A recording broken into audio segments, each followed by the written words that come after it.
Hey everyone, how's it going? I am Xeracon and I am back once again. Last week I saw this video called Why Secret Identities Would Never Work in Real Life.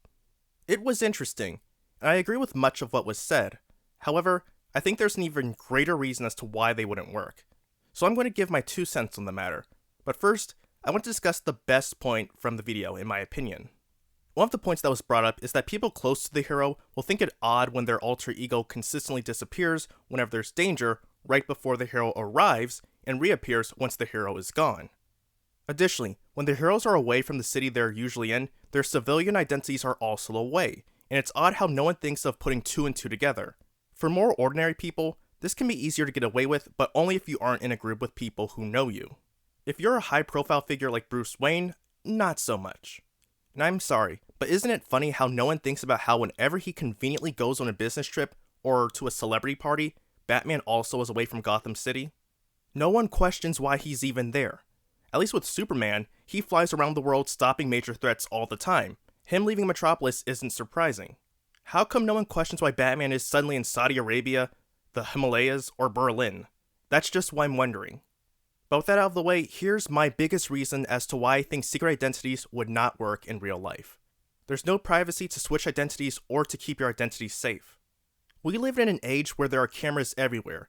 If there aren't any security cameras around a building, there are at least half a dozen being held in people's hands via cell phone. Where would you even go to change into your costume? If you went to a restroom, someone's going to see you at least coming out in your attire and want to know who went in there beforehand. And people post everything on social media, so you can bet that if you're seen, that's it. Even if you went to some back alleyway, what's to say you're not on CCTV? It's a complete mess. Unless you're in a more rural area where there aren't that many cameras around, it's going to be really hard to keep your identity safe.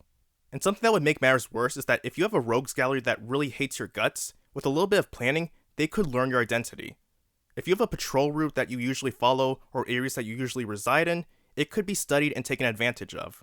For example, the enforcers in Sandman did this one time with the Human Torch, whom they captured after following his routine flight patterns. But the way I'm discussing could be worse. They can just use drones to follow you and figure out where you're heading, whether it's your home, work, a friend's place, whatever. And each villain could be stationed a certain distance away from each other to maximize the distance covered. Heck, it's not even outside the realm of possibility financially speaking. You can get a single drone for about $750. Even a C-list villain would be able to afford that. And even if you somehow manage to overcome all these hurdles, there's going to be one entity that would be virtually impossible to avoid. The government. There are just too many resources at their disposal for you to evade. So if you're a superhuman and not a costume human with a gimmick, you're likely to catch their attention, and the more powerful or destructive your abilities are, the more likely they're going to keep tabs on you.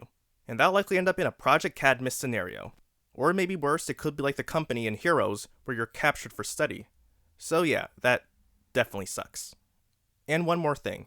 How is it that rarely do people try to deduce a hero's identity using biological samples at scenes of big fights or something? Whenever a hero goes up against a big baddie, chances are that blood will be shed. And while looking for some drops or splatters here or there will be a bit difficult, it's odd that few have done this.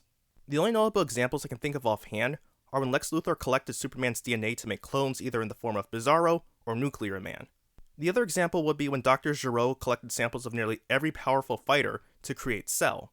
I feel like more villains or organizations would be capitalizing on this. But that will do it for today.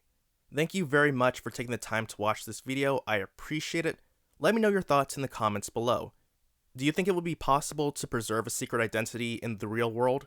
What do you think would be the biggest threat? Let me know.